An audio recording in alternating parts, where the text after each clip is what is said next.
Hello and welcome to Black Economics TV. We have with us today Asari Saint Hill. That's quite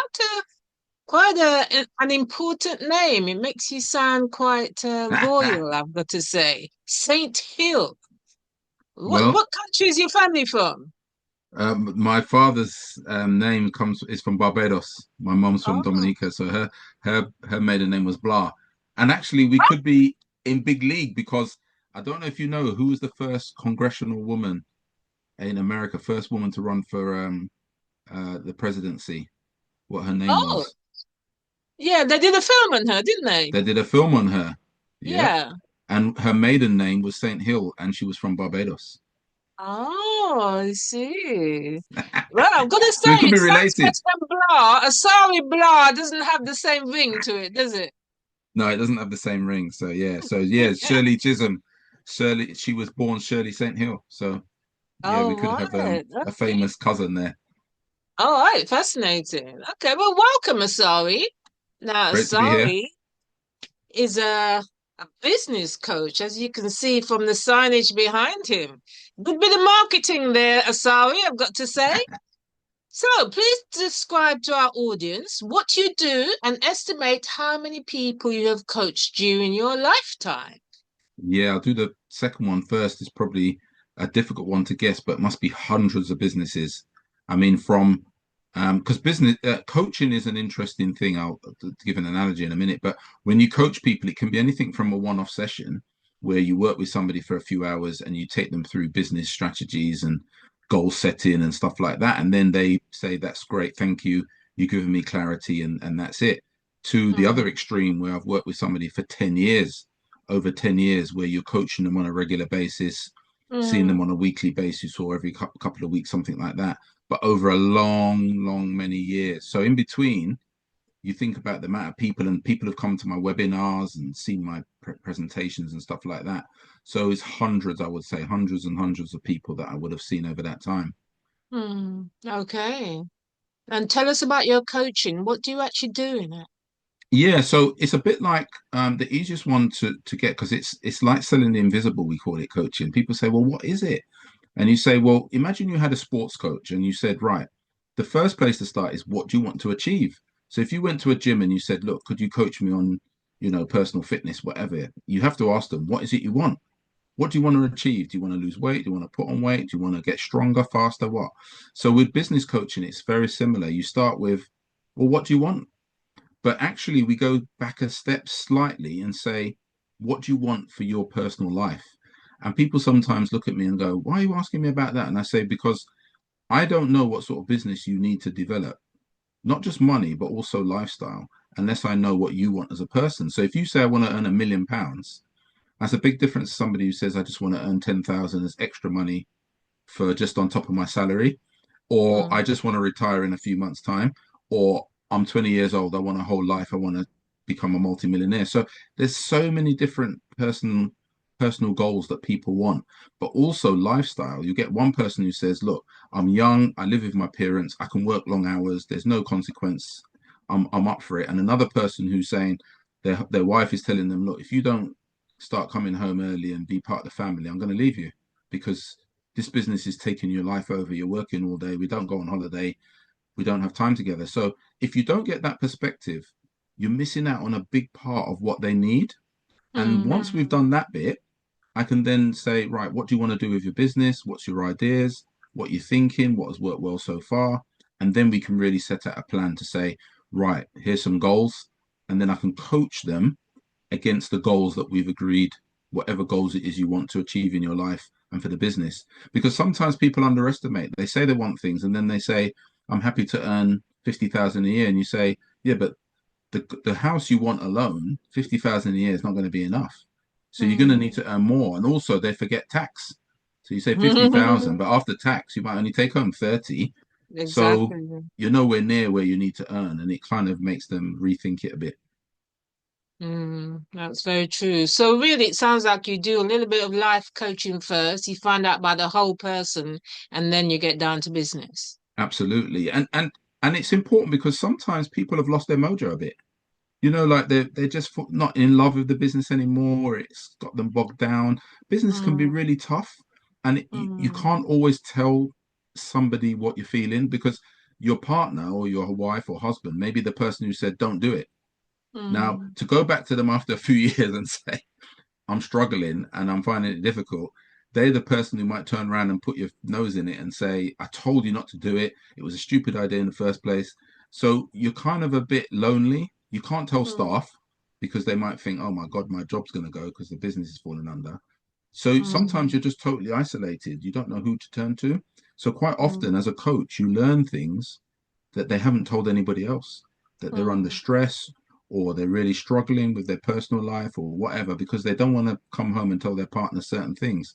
So mm. sometimes you do have to deal with that a little bit as well. Okay, okay. So how long have you been coaching? Yeah, so formally, this is my 14th year. So it'd be 14 years come November. So 13, about 13 and a half years so far with Action Coach license. And before that, the reason why I mentioned it before is because I've actually done training and mentoring for years before, but I just didn't Okay. do it formally, like being paid as a coach. But as a paid coach, 13 and a half years. Okay, Yeah. well done. Would you encourage other people to do it if they have the aptitude? Yes, definitely. Because Mm, one of the things with I think you got to think about what skill set you got and what type of person you are. If you enjoy working with people, you like other people's company, but you don't mind meeting new people and strangers, then coaching can be very rewarding because, to be honest, to watch somebody buy their first home or, go on a holiday that they've never been on before, buy a car or improve their life, get their hours back. That is a wonderful thing to actually watch somebody go through that. Somebody who told you, mm. like 3 years ago, they said, oh, I'd love to get married. I'd love to have a house. I'd love to have two kids. And then you've coached them and they've got those things. It's like, Oh, that's a lovely it's feeling, right? it's Because beautiful, yeah. it's more than just money because money is good, obviously, but it's even nicer when somebody says, you know, I've been able to take my wife out.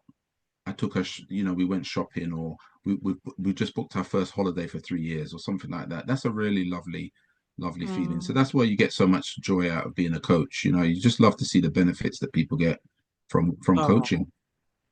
That's the oh. best thing you can get from it. Yes, I agree. I agree. Um, all right. So what did you do before coaching?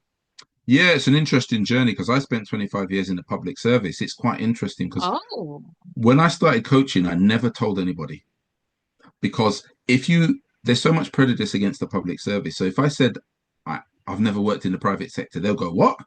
It would be like, "Oh well, how are you going to coach me?" But what they yeah, don't, what a lot of people don't realize is actually the public sector is way ahead of most small businesses. You think when I used to inspect council, so I was a senior manager for a while. So I spent 25 years, first 15 years in housing management. I used to manage 7,000 properties for Waltham Forest Council. So you think about the wow, operation involved in that.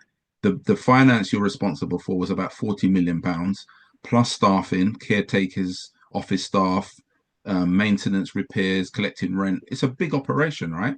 So when you think yeah, about that, that's bigger than most people's businesses are nowhere near that size. And yeah, things like KPIs, key performance indicators, things like team meetings, having staff structure. Most small businesses don't have any of these things.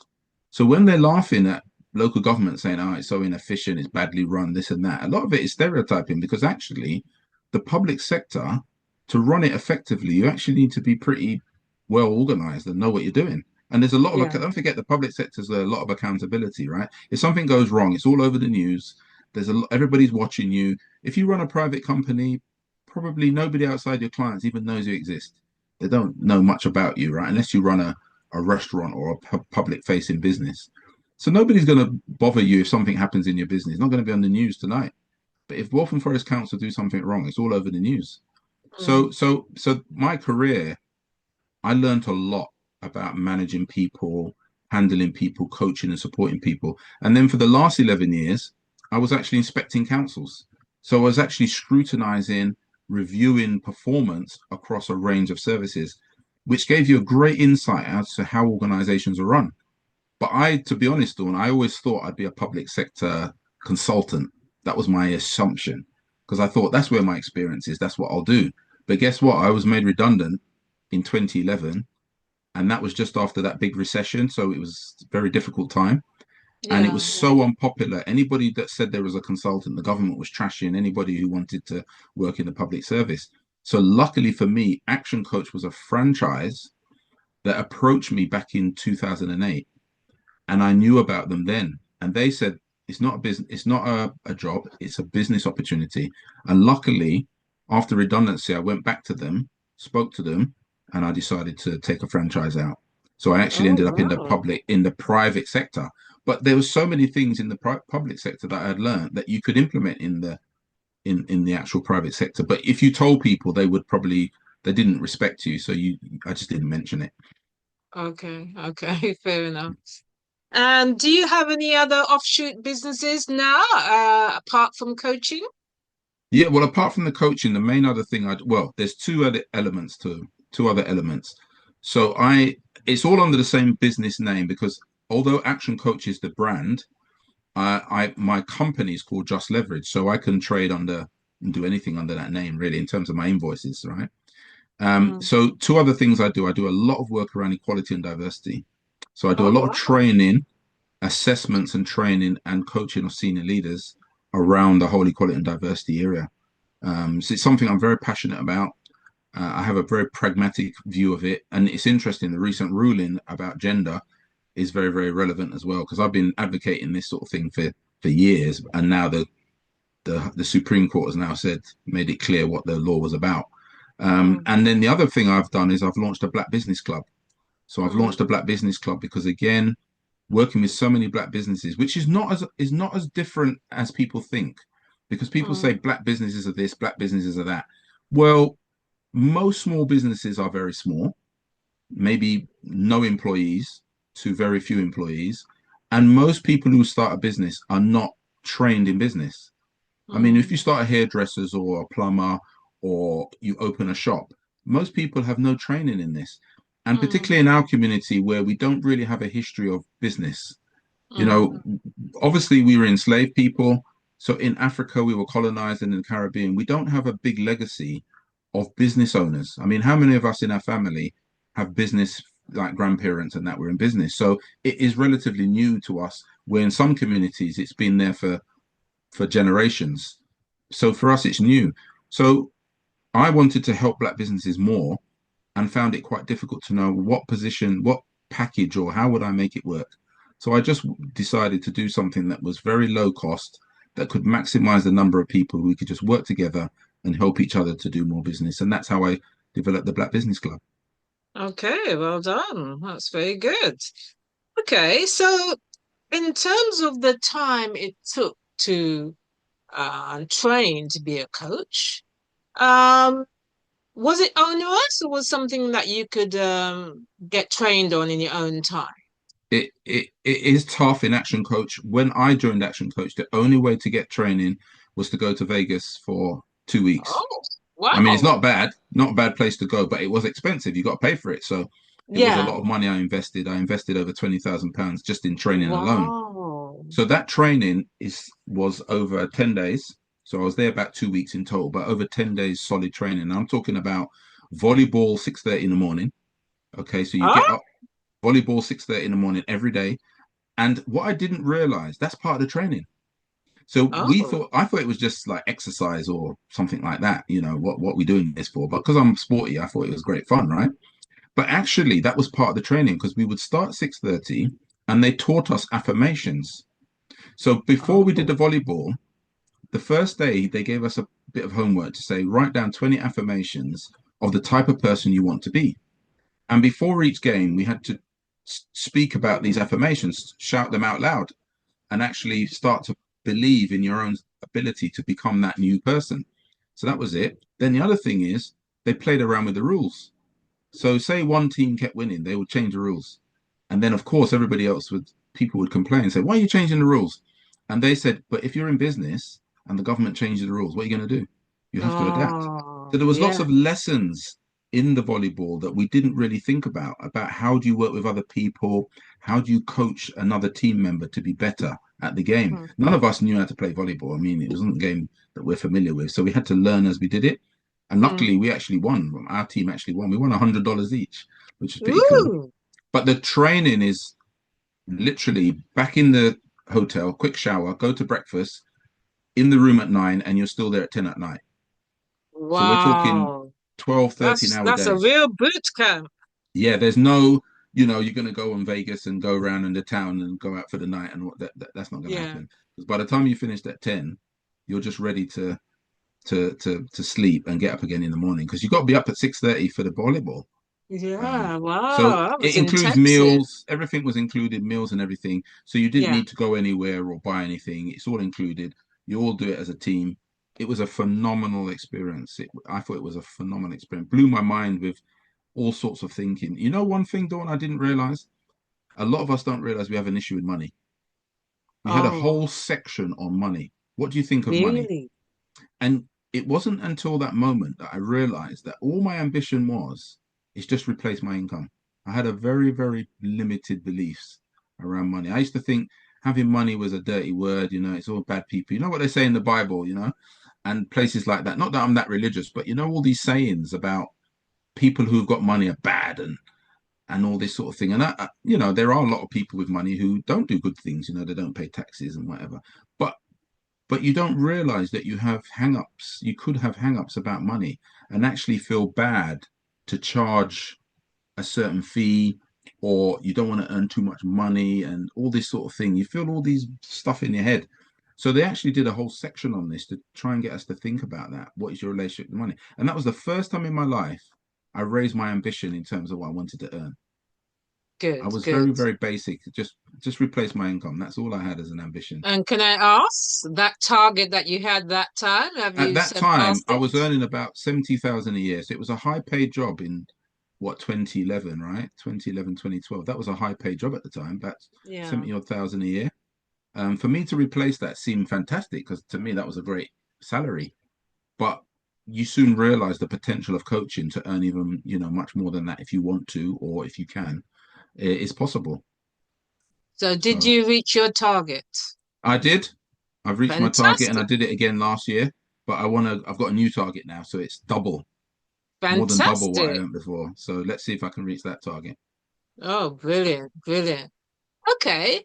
So I've seen you on social media standing next to an award. So apparently you've been winning awards. What's going on? Tell us about these Yes, awards. it's funny how it happened, and then I got another one on last Friday.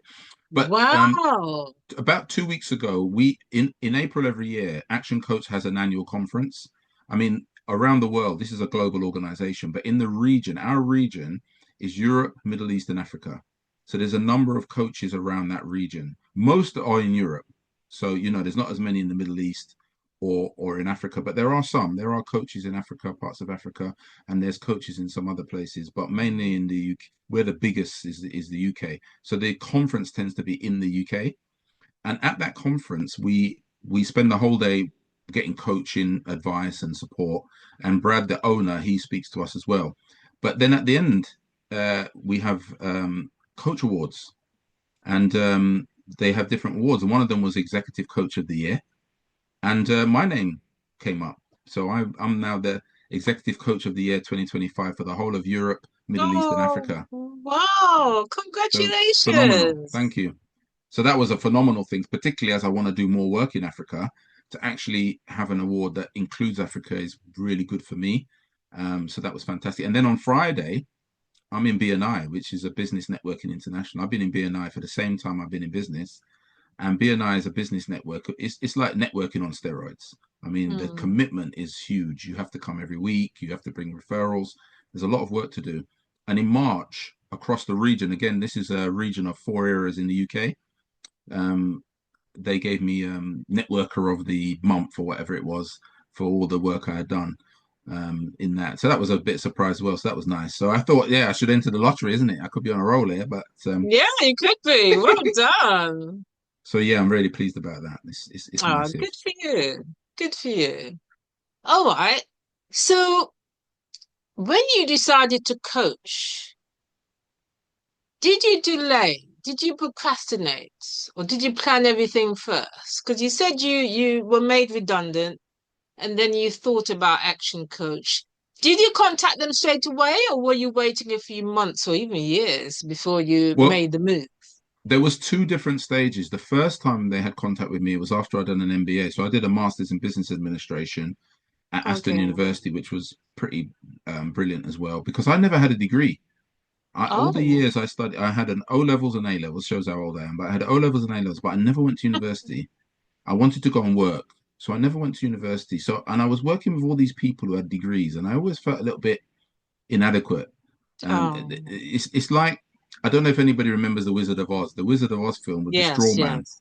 and Yeah, the yeah. guy who had no brain had straw for brains, and the Oz gave him a diploma, and then he felt very clever because he had a diploma. So that was a bit like me. I felt there was something missing, so I Well, wanted to we do this never thought you MBA. had straw for brains. I mean, you know. So no, so I did an MBA, and that was really brilliant. It taught me a hell of a lot of things, and that was really Okay. useful. But that's when Action Coach first contacted me. But you got to remember, at that time, I was in a great job with a pension and all the Yeah, security and yeah, of everything that goes with course. it. And it seemed crazy to give that up and to take a risk to start a Mm, business and also have to take finance as well because it's I didn't have the money to invest in it just like that. So it seemed crazy at the time. So I said mm, no. But then, having been made redundant and a few other things in my life had changed, I was getting divorced, I was selling the family home. So it was quite a crisis time in my life. But in some mm. ways, I thought, you know what? If my children are safe, because my ex wife had another home and they were safe, I could take a risk. Because I thought, what's the worst Okay. thing could happen? The worst thing could happen is, as long as the children are secure, the worst thing could happen is it doesn't work. Yeah, And yeah. as a man on my own, I didn't have the custody of the children. I would survive. Somehow I would make it work and I would survive. It was only me. So I thought, you know what? I'll take the risk. And also because I was made redundant and I couldn't find a job anyway. It's not like there was jobs just waiting for me. I was applying for jobs, Mm. didn't get any interviews. I Oh, applied for jobs wow. 30,000 less than I was earning. And I still couldn't get an interview. So Wow. I realized that, look, I can't wait around trying to hope that I'm going to get a job. I'm going to have to do something. So that's when Mm. I decided to go for the business because you think, well, I've got to make this happen. You can't just wait for this dream job to come that's not coming. Okay. So that's how I decided to join Action Coach. Yeah. So once I did made a decision, that was it. I moved very quickly. I signed in October. I was in training in November. Okay. Okay. Wow, that's interesting. So, do you have a coach yourself? I do. And also, it's interesting about accountability because in my mind, I still have a bit of fear, which is a good fear because I meet him every Friday. Okay.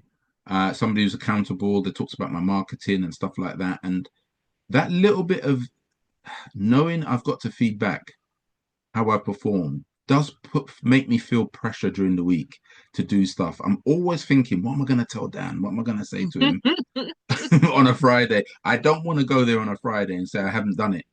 So it Yeah, does yeah. put a bit it does put a bit of pressure because one of the things with business is working for yourself is you don't have to do it if you don't want to. Yeah, That's it's the whole true. point of working for yourself. Yeah, That's the positive, but the downside is also you don't do the things you need to do because there's nobody telling you off if you don't do it. So a exactly. lot of businesses struggle because you just don't feel like marketing or you just don't feel like doing something because you don't enjoy it. So you just don't do it. But the problem Mm. is that you need to do it. So Yes, the exactly. accountability just puts that little bit of pressure to say, right, how did you get on? And nobody likes that embarrassment to come every week and just say, I didn't do it, I didn't do it, I didn't. I mean, it's embarrassing, isn't it? And if you're paying Mm, for it as well, you can't mm. keep come every week and say you haven't done it. You've got to do something. So Okay. I think the accountability is really important. Yes, yeah, you're right. And people who don't have a coach really should think about that because you can definitely get further faster and be pushed in a direction that you want to go in a much quicker way than if you were sitting there just trying to do everything by yourself and no one's watching 100%. out to see if you've achieved what you said that you were going to do last week. And if you're 100%. carrying over this list of things to do for 1 week, 2 week, 4 weeks, and 2 months later you haven't done anything, you've got no one to account for. So Absolutely. definitely investing in a coach is worthwhile. And can I just So, mention something, Dawn? One of the yeah. common things that people used to ask me, not so much now, I think maybe because I'm older, I'm more confident, people tend not to ask me. But when I first started coaching, a lot of business owners said, "What do you know about my industry?" And we have a fairly standard reply is that that's not our function. Our function is to give you generic business support. And Yeah, when you challenge them and say, "But we've been talking for half an hour. You've never asked me to how to cook or how to lay a table or how to cut somebody's hair." The business that they're in, the bit that they find difficult or the where they have the challenges is not really the technical aspect of it. It's not I don't know how to plumb, I don't know how to fix yeah, somebody's clothes, or I don't know how to do what I'm doing.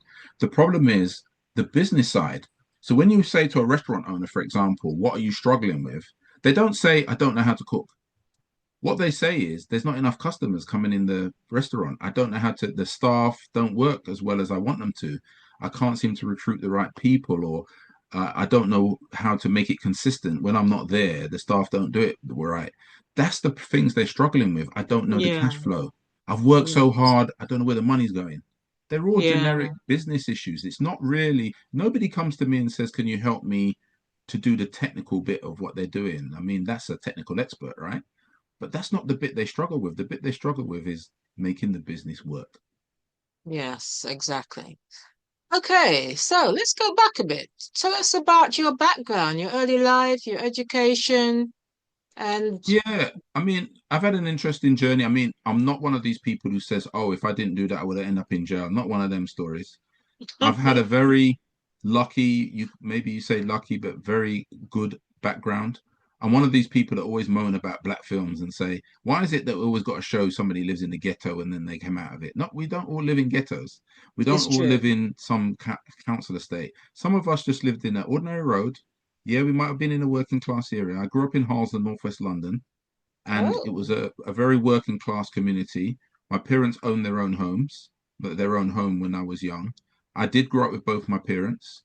I had a loving home, very loving Caribbean home with lots of the traditional things you would expect in Caribbean homes, the things we grew up with, the values and all the rest of it. And I grew up in Harlesden, northwest London, where I enjoyed school. I went to a school called John Kelly, which I used to call the elite academy, John Kelly, the elite school for boys, which actually wasn't. It was a rubbish school, but I loved it. I loved the school. I've still got friends on WhatsApp. We talk all the time. From those wonderful days when I was at school, I became sporting at a young age. So one of the biggest memories I have is at 11 years old, the PE teacher came up to me and says, "I want to make you the captain of the basketball team." ooh. That was one of the most powerful memories in my life because somebody believed in my leadership, my something about me that they wanted me to become the captain. Didn't see it coming, and that was a massive one. And I mean, my dad was a cricket nut, so I was into cricket as well. So I was good at cricket, and I was very sporty. So I won Sports Person of the Year junior, Sports Person of the Year senior as well when I was in John Kelly. So I was always a very sporting person. So in terms of that, I had a good school life, So I had a good upbringing in Northwest London. Yes, there was a bit of fear because if anybody knows Harlesden, Northwest London, it was a traditional working class area. There was a bit of nervousness about violence and crime and stuff like that. So I started martial arts at 14 because I was a bit nervous about, walking the streets. And in those days, we used to rave all the time till early hours of the morning. So I started At doing martial arts 14? at 14. Well, at 14, maybe I wasn't going that much quite at that young, but I started doing martial arts. Won a kung fu championships, Southern era championships when I Wow, was look at at you. 18. And then, then I let girlfriends and other things get in the way. So I stopped doing martial arts for a while and then came back and started to do Aikido. But as a young man, I did okay, even though the school wasn't great. I I, I got six O levels, three A levels, but some reason I just didn't want to go to university. I just didn't wasn't feeling it. And it's Mm. interesting, Dawn, because one of the things I can admit here is I was a bit apprehensive of the culture I was going to go into. I was used to being around black community and very strongly, very mixed community. My stereotype of university was going pub and getting drunk and all that kind of thing. And for me, it wasn't a lifestyle I wanted to be part of. And I thought, am I going to enjoy it at university? This is not my scene. I'm just not interested. I just decided, you know what, I'm not going to go. I wish I did actually, because I think having a degree is a good thing to have. It's a good experience as well to go through that. But at the Mm, time, I just wasn't having it. I just thought, you know what, I'm not feeling it. So I'd started working, and I went and worked in Brent, and that was another mm, funny experience because a white person took me. They didn't give me the job, the first job I applied for at the council. He took me to one side and he gave me feedback, and he said, "You're aiming too low." He said you should go for a job a little bit more. You've got A levels. You seem like a bright young man. Go for something a bit more adventurous. And I thought okay. that was fantastic feedback. He didn't have to do that. Yeah. Mm, And I went for a job just a little bit higher. I got it, and it set me off on a career in housing. So sometimes in life, people just say something and just give you encouragement that they didn't have to do, but they decided to do. it's And I always, true. I always remember that guy. I'd It's love to meet true. him to say thank you. That he changed the course of my life to some extent because I went for Oh, something a little bit more ambitious. I yeah. got the job, and it was a really good job to start with, and then I went from there. Okay. It's interesting. We remember those peoples in our lives who say encouraging things, who lift us higher, who believe in us even more than we believed in ourselves at the time. Absolutely, So it that makes a big that difference. also translates to say that if we are in a position where we can encourage others, as you are doing all the time, then do it because 100%. I you're think it's so changing important. lives. And sometimes we don't even realize it. We're changing lives. It's so important to tell somebody you can do it. Yeah, absolutely. Well Yeah, done with that.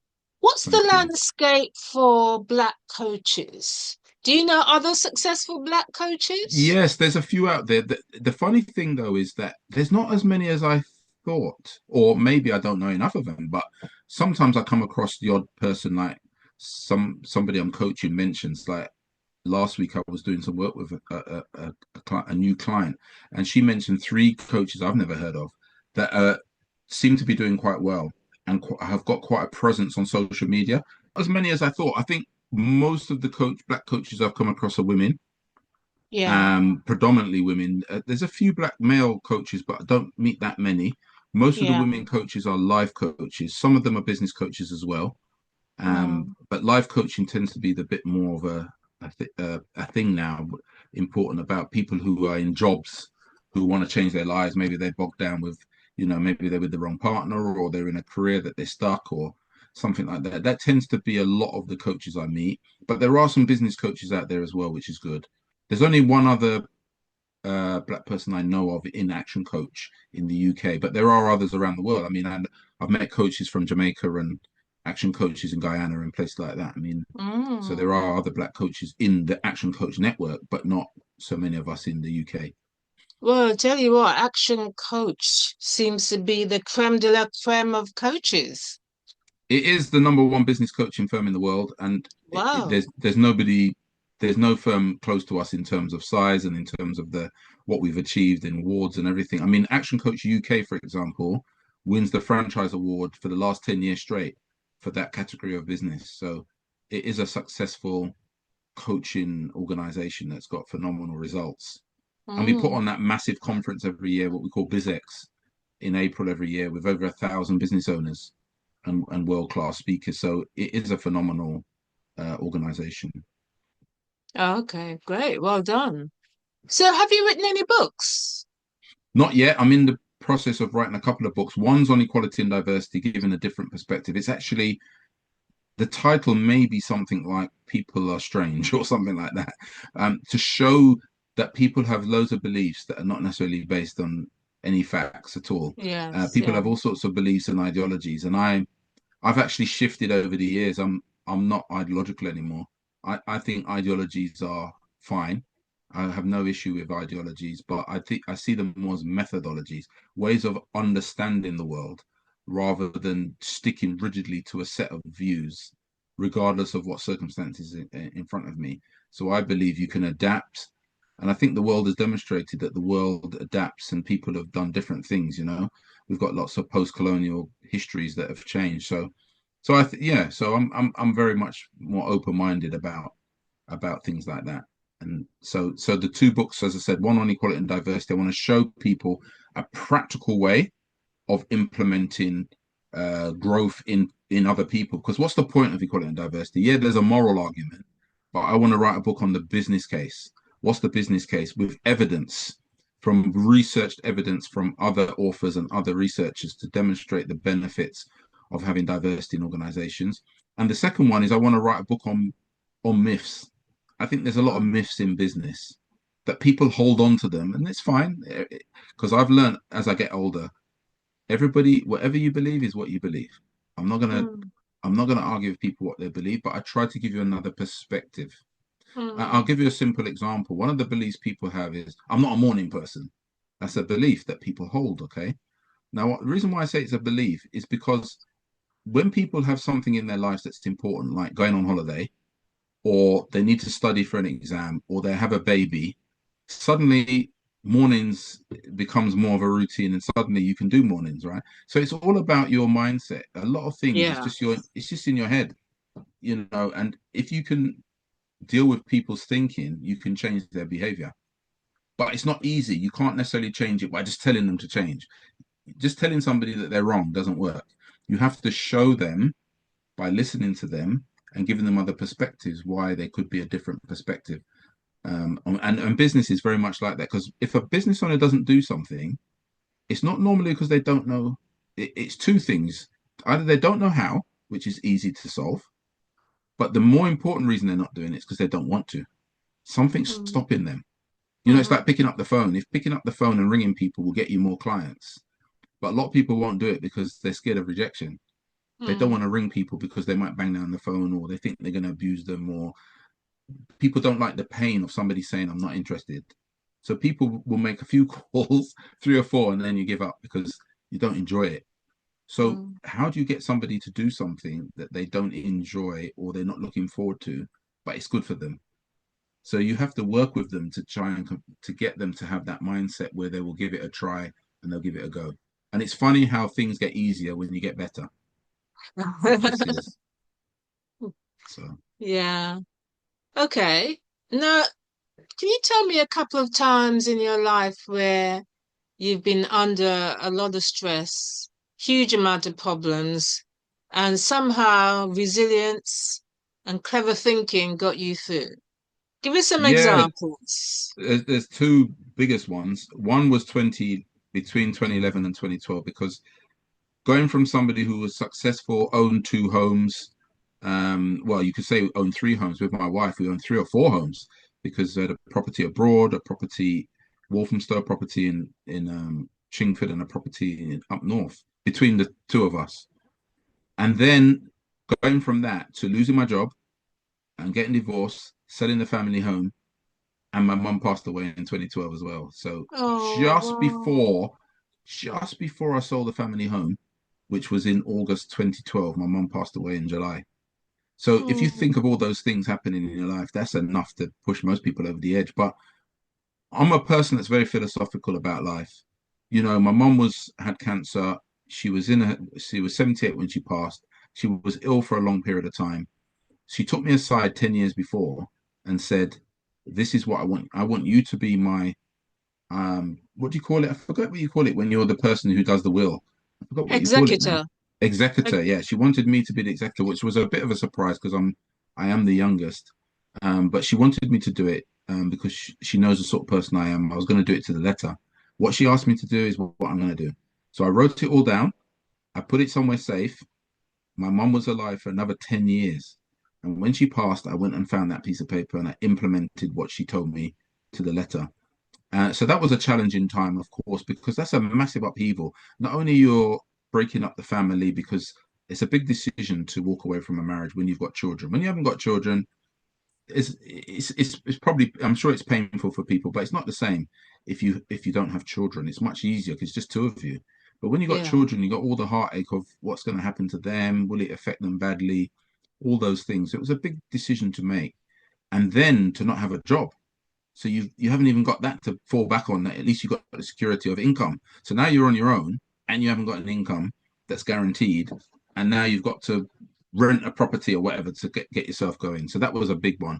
And then the reality of business can be tough. I know times with my current wife. when we were both in business many years ago, where we literally had no money or virtually we're going to run out of money at the end of the week, where Mm. literally I would have to take £10 out of the cash machine because that's all I could take out because I was scared that if any bill came out, I would literally have nothing. And there's no money in my personal account, no money in my business account. And you have to take £5 to put petrol in. And you think about it, that's not even a gallon, is it? £5, not even a gallon of petrol.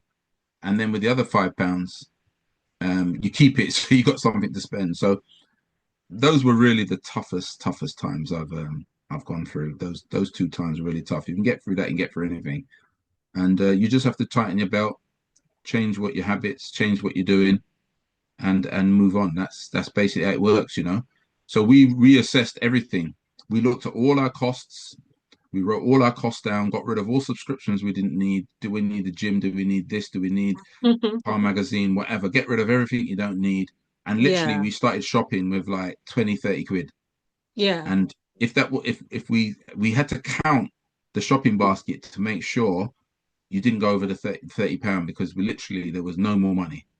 And yeah. and when people say in business that, oh, you've got it easy or whatever, you say to them, you don't know what people are going through out there when they find It's it really true. difficult. When somebody has to pay you an invoice and they don't pay you for weeks, and that's what Mm. you need to live on, that's very stressful. But for whatever reason, we never went behind on our rent. We never not paid the rent or had those times. Even when COVID hit, there was just 1 month where we had to think about, oh, how are we going to do this? And that was just that first lockdown where obviously everything went crazy and a lot of bills and people might not be able to pay me.